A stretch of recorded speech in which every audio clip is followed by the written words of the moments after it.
Stimați telespectatori, eu vă reprezint pe dumneavoastră, deoarece anume toți voi sunteți aceia care vă delegați suveranitatea și dreptul dumneavoastră de a guverna cu țara, nouă, celor aleși ai poporului. În cazul când promisiunile partidelor au eșuat pe toate dimensiunile, atunci când sistemul existent electoral practic blochează dezvoltarea politică, socială și economică a Republicii Moldova, eu a doua oară vin în fața dumneavoastră și vă propun un institut nou, institut bine primit în multe alte țări ale lumii, cum este Institutul Deputatului Independent. Un deputat liber, liber de voința liderului partidului, lider de voința intereselor deosebite care există în Republica Moldova, în special în partidele de la guvernare.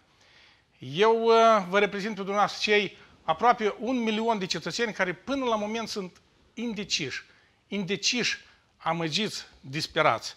Dumneavoastră, cei care ați crezut, și noi tot, eu de fapt tot, am susținut aceste partide de la guvernare, din păcate, situația este care este.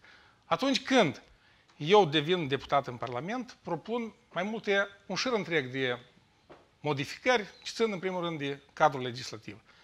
Cum am și vorbit, sistemul electoral care practic a eșuat și propun modificarea la capitolul alegerea deputatelor independenți, cel puțin o treime pe listă. La fel, alegerea președintelui țării de către tot poporul.